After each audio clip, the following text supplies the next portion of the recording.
If you're here, you've probably already heard of the drama going on over on the Shaun Attwood channel. And well, I already made a video about him several months ago showing how he's using all these P Diddy scammers who are profiting off P Diddy's victims, who have all turned out to be fraudsters, by the way, for content. And I also looked into his past as a convicted financial fraudster in the US, and how when he came out of prison, he made himself look like he had all these connections to real gangsters and the mafia, and he went on a reality show called Locked Up Abroad and various viral media platforms like Lad Bible, and no one was calling him out there. And he's built up his own YouTube channel to nearly 1 million subscribers by hosting other fraudsters like Mark Williams Thomas, who I've also made a video about, or 2 videos. And many of his viewers think that he's someone that exposes corruption. They told me in the comments of the last video I made. Actually, I just went and checked, and a lot of those comments have been deleted, but he really does have fans and they want me to think he's a good guy. He was already exposed for being a liar by other criminals when he invited and got into a relationship with a girl who was a guest on his channel who clearly had an addiction problem and was an S-worker. And if you don't know what I'm talking about, you can search the hashtag Daddygate because it's all still there. Anyway, he recovered from that little drama and he focuses on conspiracy theories that will never be solved, like Madeleine McCann and Jeffrey Epstein. And just lately, he's got involved in the P Diddy coverage. It's just really interesting that someone themselves who is a predator would take so much interest in exposing other predators. Someone who was at the root of many of these P Diddy conspiracies had also made a name for herself after previously being in jail. So she'd started making Instagram lives several years ago where she was exposing the music industry. And then they were brought over to YouTube and repurposed on other channels,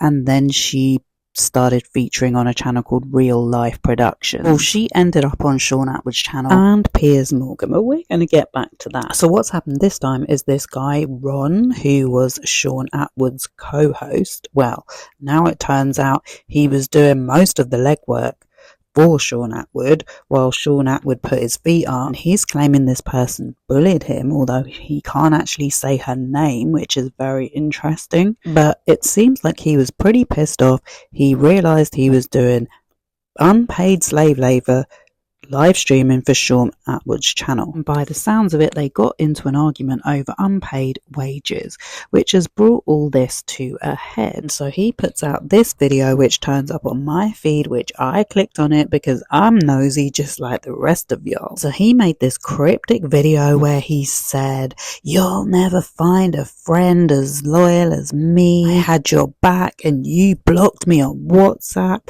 yada yada yada." And he used clips from TV shows and movies to illustrate his point. It was kind of cringe. But one thing I know Shaun Attwood has a history of is hiding behind his lawyer and refusing to speak because he's taken legal advice, when everyone in this space is meant to be such an advocate for the Fifth Amendment and freedom of speech. After you send me that horrific voice note, you block me on WhatsApp like a little child. A little spineless child. You've spoken to your lawyer, you blocked me on everything. Keeping in mind, you haven't even had the balls to fire me or release me from anything. You have just blocked me on everything after being a very rude and very disrespectful young man. Do you want me to tell you when all this started to fall apart, Shaun?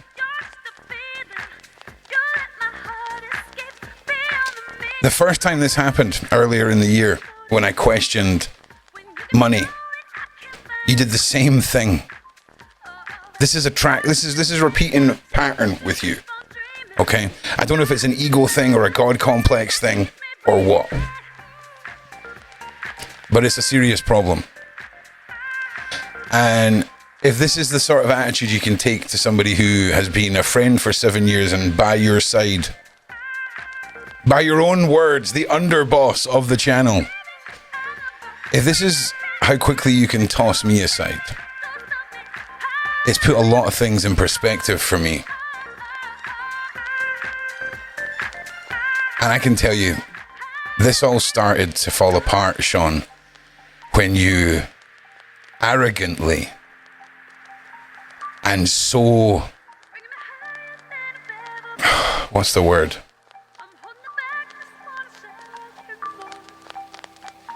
I can't think of the word, all right? See, he gives us such a build-up, but he never really gets to the information we all clicked on the video for, let's be honest. It is what is known as a word salad. But your terrible decision to cast Beverly Rhodes aside after telling me and her that the shows were going to end on a set date and then you nip her in the bud the same day. Do you know how that looks? Do you know what it looks like? It looks like you're a heartless succubus.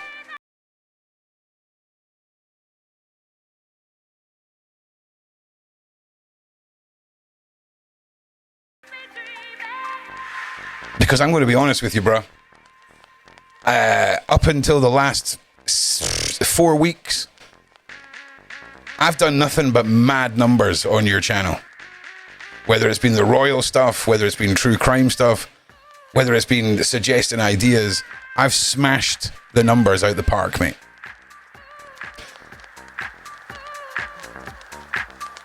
And then I created one of the most special things for me, which was my Thursday night with Bev.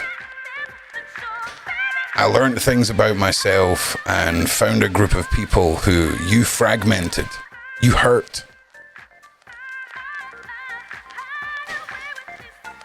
And by being your right-hand man, I was tainted.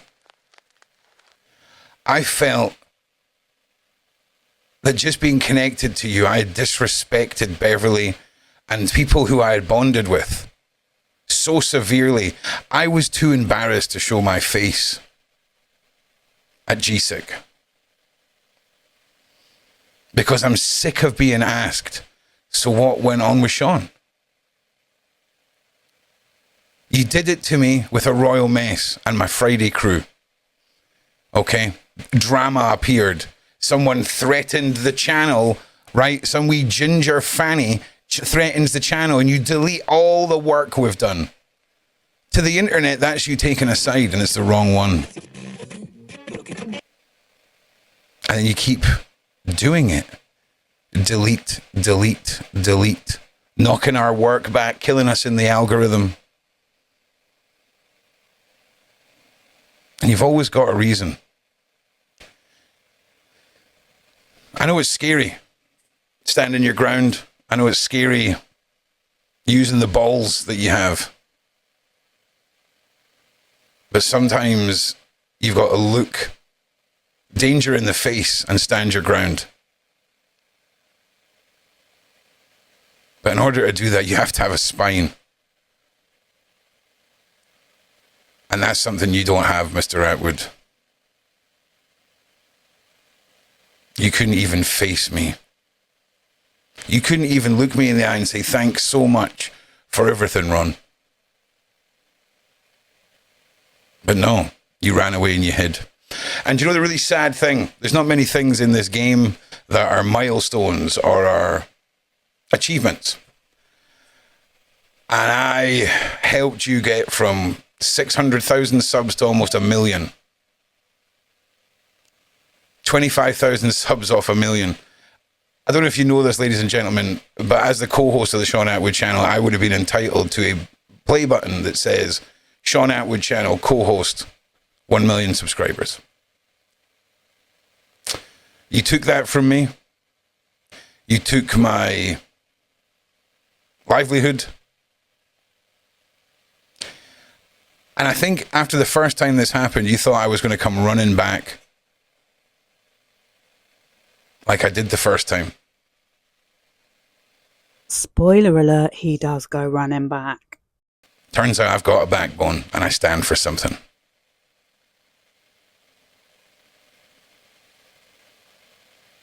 Take some notes. So Shane delivers the news that you're spoken to your lawyer You've done all of this backhanded, schneidi stuff. You've been abusive, horribly, verbally abusive and disrespectful to me. How dare you? You would never speak to me in person how you spoke to me in those texts. No way. You can take your karate point scoring sport and shove it up your ass. Because you know yourself, Shaun. You would never, ever say that to my face. Now, the Beverly Road situation was the beginning of the end for me. When you fragmented that friend group I had, alienated me, and I stuck with you, it broke me. I lost myself. For the last 2 months, I've been a shell of myself. And I mean dark self-hate. Dark feelings of worthlessness. Not feeling like I could look my friends in the eye. Because I'm stuck here with you. And your decisions. I'll never forgive you for that. Ever. You know how low I was. And you throw it all back in my face. I just want to say this, and I'm only going to say this once in this video. You question a single thing I have said in this video, and I will pull receipts on you so fast. All the little comments that you make. There's so much.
be fair, I thought the naming the lion Shaun Attwood was funny. However, comparing it to the Lion King is just a bit dramatic. But he's not done yet. I then tried texting you, to which I got more abuse.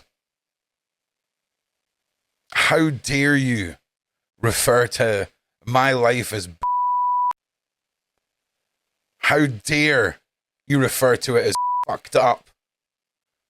Who do you think you're talking to?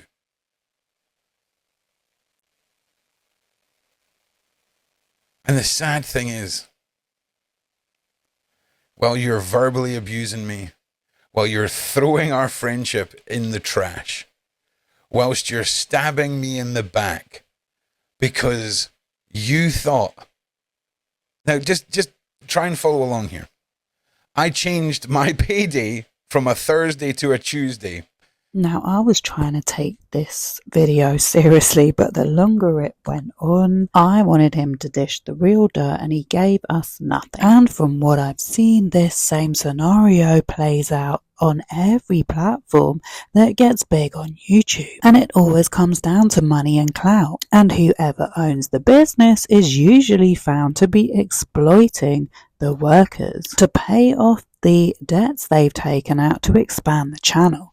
Or they may just be greedy. Or both, but it's a very familiar story. And he doesn't do himself any favours when he talks about how his fiancée left him when they've just had a baby. Because even though he says the video is dedicated to her, he calls her a nightmare. And then he blames her walking out on him and going back to her mum's on him streaming about P Diddy till 2 in the morning. Now maybe, just maybe, there was a bit more to it than that. Maybe he just didn't treat her well and she'd had enough of him. Maybe she didn't like whoever this Beverly was. I don't know, but someone did come into my comments and say I should look into him and his history with the dark web. And we are going to get onto the subject of racism and patriarchy in a minute. I had a baby on Christmas Eve, and I was back at work on Boxing Day. There was no offers of holidays for me, no paid time off. Just 4 years of graft.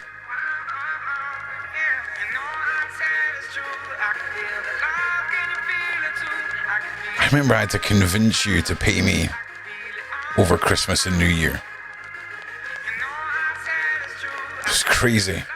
And the stress, the work-obsessed mind let down the most important person in his life, his beautiful fiancée. I watched her walk out the door and go back to her mum's because she was sick of being by herself when we lived together and I worked from home. But sometimes we're too blind to see our own destructiveness.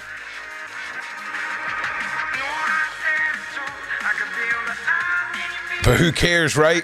More time for streaming, yeah? You will never find another Ron. But I love Dan. She's an incredible, complex nightmare of a person.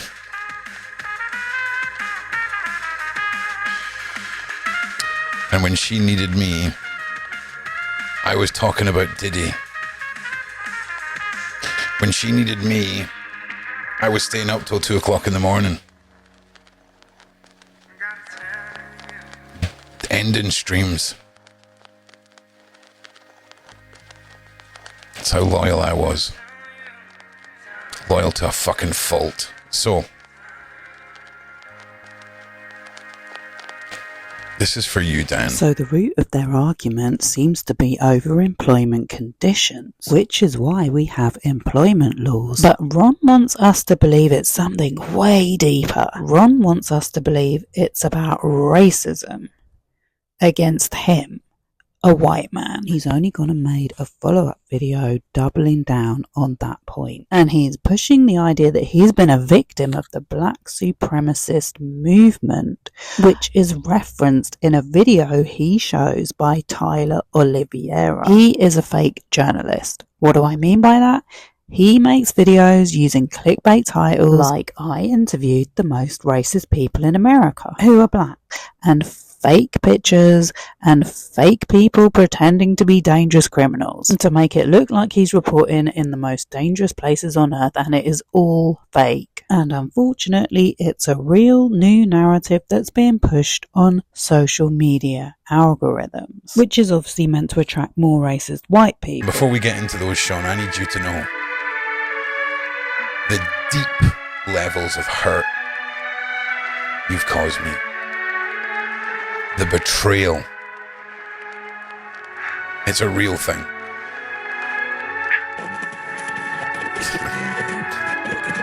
I'm getting ahead of myself. Need to calm down. We're going to spoil the bits that are coming. This is all over, Shaun. You believing in your crazy delusion that for some reason you were paying me for the week of work I hadn't done yet. Doesn't make any sense. Doesn't make any sense. I think you're clutching at straws. I think there's a deeper story here. We're going to start putting little nuggets together, okay? The hurt and the betrayal was real. Another case of a Scotsman being betrayed by the English. Or, well, just one Englishman, really. But it works better when I say English for this. You can see why. So, I need you to know, you cut me so deep. You know, shame on you. So all through the video, there's a suggestion that things have been going on behind the scenes. Ron claims to be investigating all these conspiracies, like black supremacy and harming children and satanic rituals. But when it comes to making accusations in the video, he doesn't produce one receipt. It's all he said, she said, I heard this about you, and talking in riddles. That is my problem with Ron and Shaun Attwood, because they give their platform to people who lie, and when they get found out, they delete the content, and Ron doesn't even have his comments turned on. And so let me get to the bit that I'm talking about. It's sad that you weren't capable of talking to me, treating me like a person. It's weird though, the day all this happened, an individual who remained nameless contacted me about conversations that are taking place between another YouTuber and allegedly you, Shaun. Now, unconfirmed whether or not you know what I'm talking about. You will soon, though. Unconfirmed if you know or have even had the discussion with this person. But I know this person is up to something. And I really hope you've just lost your mind and you're not having your strings pulled for the 400th time. Because, Shaun, do you remember the Franzese tour? Do you remember that crazy bitch, right? That knew about as much as about event management, right, as I do about spelling. I sniffed her out, man. We've had great ideas together. We've done some amazing shows. And then you cast me outside like a dirty little rag. And that's how we're going to end it. It's really sad, Shaun. It's really sad that corruption and toxicity spread. I tried to warn you. Do you remember? Do you remember? I tried to warn you.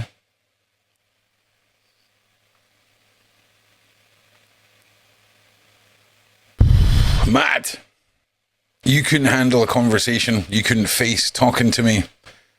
You would think that I had done something crazy. You'd think that I was screaming or shouting or being obnoxious when I wasn't. The really sad thing is my last text message to you and my last voice message to you were me reaching out because this isn't you. This isn't us. This isn't how we deal with stuff. But I guess I was wrong. The use for me has been used.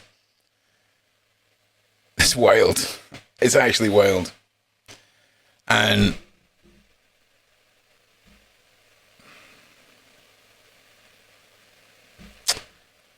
I will never tell your secrets, Shaun.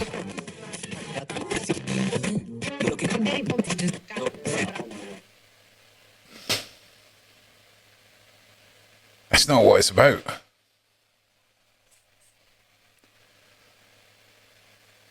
But man, you really screwed this up. You really, really screwed this up.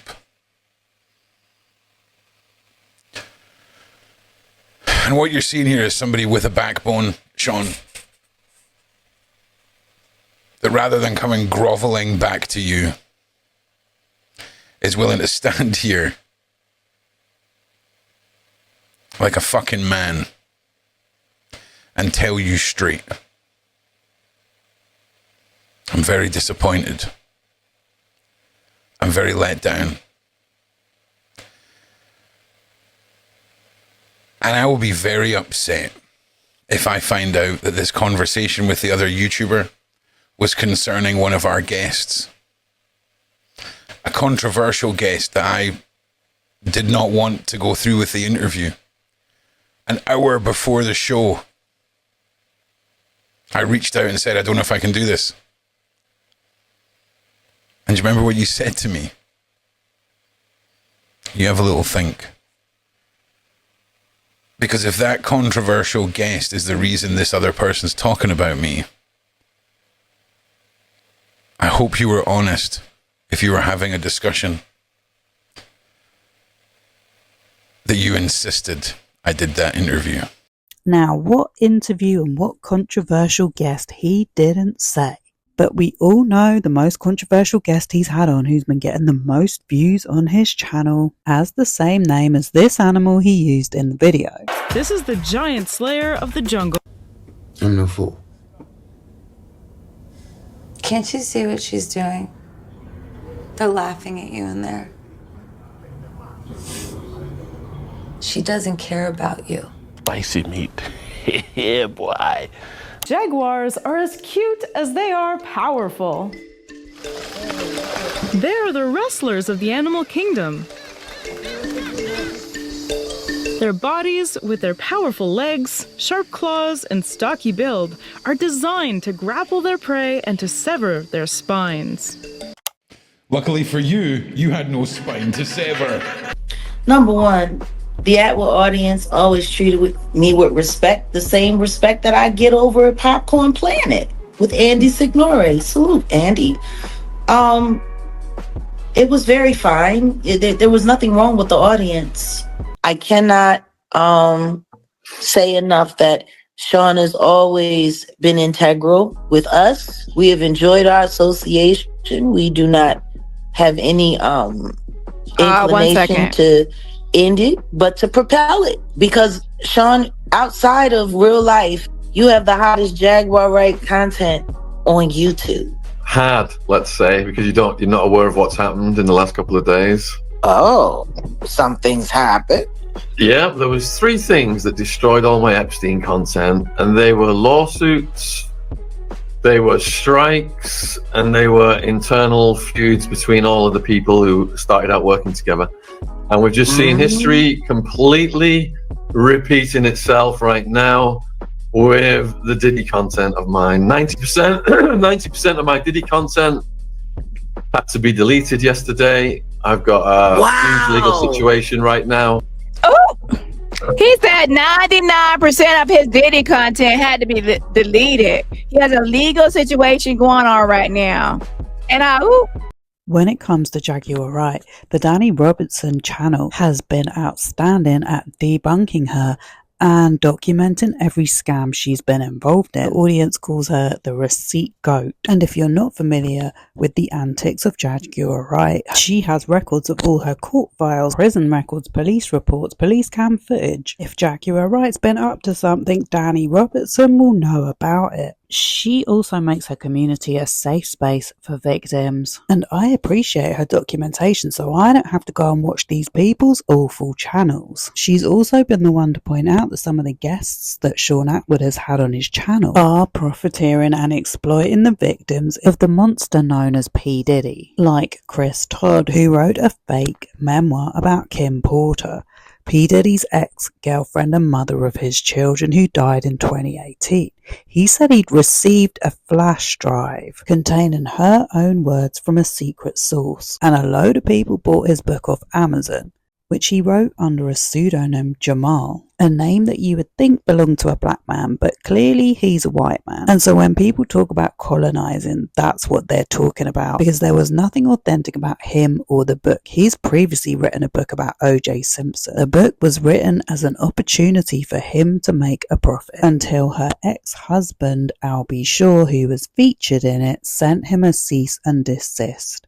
But all these channels and platforms had him on to promote the book and allowed their gullible audience to eat it up. And Danny Robertson has also done a deep dive into the Ariel Mitchell lawsuit against P. Diddy. I call him Piss Diddy these days, but Ariel Mitchell was another opportunist and scammer who has filed a lawsuit against P. Diddy using fake allegations on behalf of her client Ashley Parham and accusing random people of crimes and being involved like the comedian Drewski. And he's come out and showed a load of evidence that he was nowhere near the location, and he wasn't even famous at the time of this alleged assault. One of Ariel Mitchell's other clients was a man called Courtney Burgess, who also claimed to have a flash drive of information from Kim Porter and a hard drive of alleged sex tapes, which he said he was turning over as evidence to the grand jury in the Diddy trial. And on the 4th of November 2024,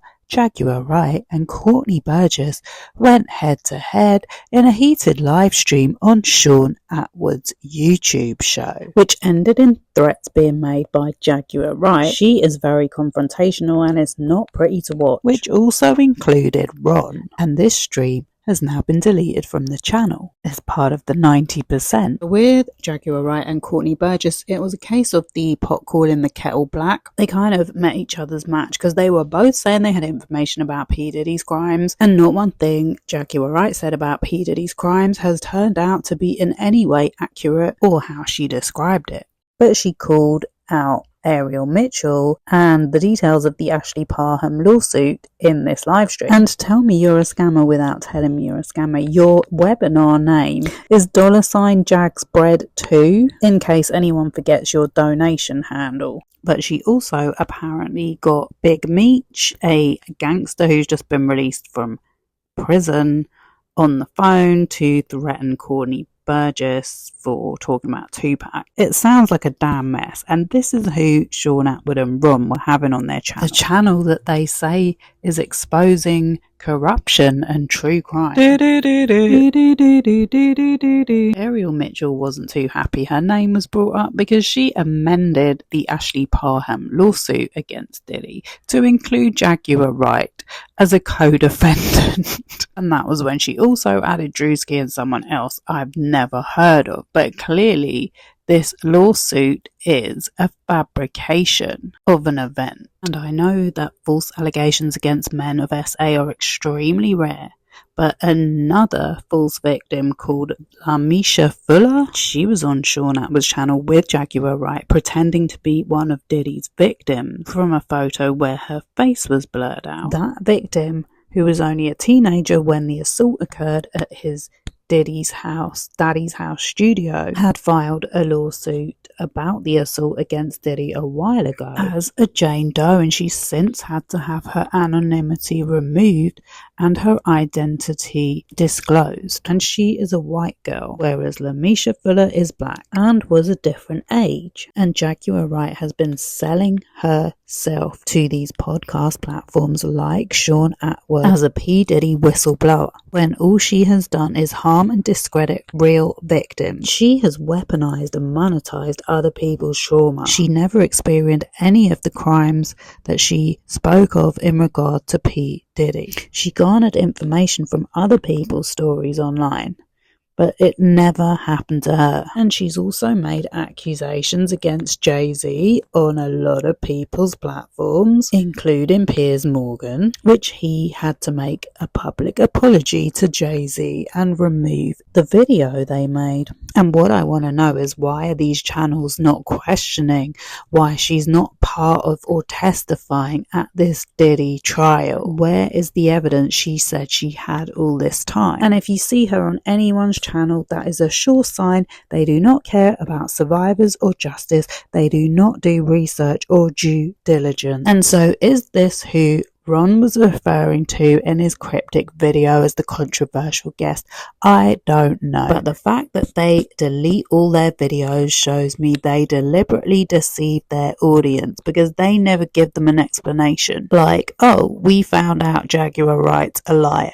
I wonder why. Shaun Attwood's channel was even mentioned in Tony Busby's defamation lawsuit against Jay-Z as an example of how he publicly defamed Jay-Z. And the other person I think Ron was referring to in his video was this person who's on the live stream with JaguarWright and Shaun Attwood. I think her name's Maggie the Owl. He spoke about doing commentary on the royals, and I believe she was making anti-Meghan Markle commentary. That's commentary that trolls Meghan Markle, a black woman, before she became JaguarWright's sidekick, chief windmiller, although they've now fallen out. Surprise, surprise. You know, he came online and spoke about mental health, Ron's mental health.